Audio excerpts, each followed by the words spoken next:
All right, Zach, tell us about this car, why there's a huge hole in the hood, and the expectations for it. So this car was, we started building for a customer about 3 years ago. And a good customer of ours, Pat Burke, he's a Mustang guy. He loves these things. He actually has a split window Corvette that we've been working on for him, but he decided that he wanted to invest in this project. His taste, his passion is more of the really exotic, over-the-top, technologically advanced, pro-touring muscle car. He wants something that's got a little bit of the new, a little bit of the old, but with a lot of power, a lot of punch, and some unique, creative things that nobody else is going to have in their Mustang. So what we did in this car was we decided to kind of just go outside the box. The car started on a Detroit Speed suspension, Detroit Speed chassis, and it's currently got a Roush supercharged Coyote in it.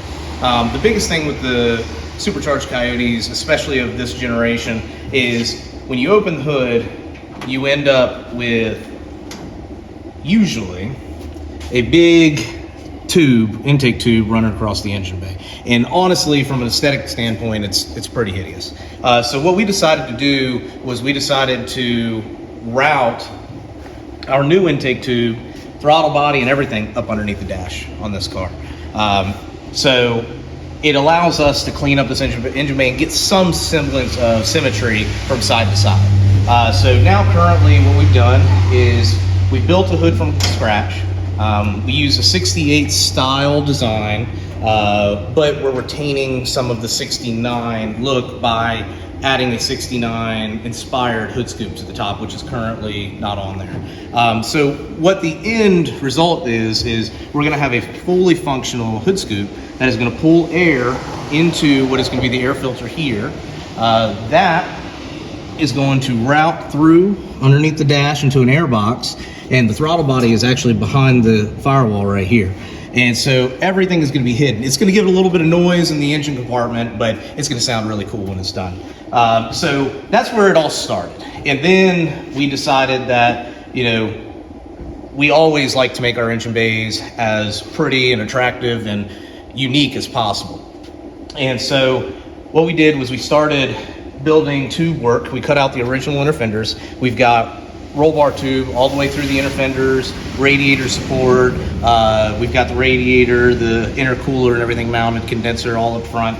And we started with that to give us the support. We've got roll bars underneath the dash to strengthen up the cowl area. And we began building this engine bay so that we can hide and route all of our hoses, components, electric power steering pumps, heat exchangers, everything underneath these panels. The whole concept here is just that really raw, aggressive, pissed off, angry look that, you know, we like to see in a full-blown 700 horsepower muscle car. So all the angles, all the directional pieces are all meant to inspire some semblance of aggressiveness.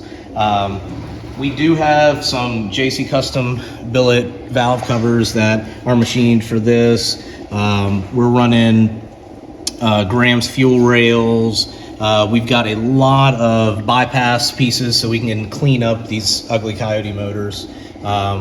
We are running a Ron Davis radiator that's full custom built for this car. And we're even down to Tyler Revision Rides.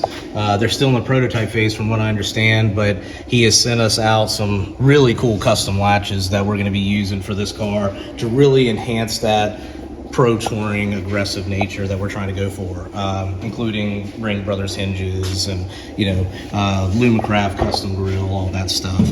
As you can see, we've already hand built all these pieces. We've tucked the bumpers. The next big steps for this car are going to be a couple little odds and ends for hidden fasteners on the engine bay panels.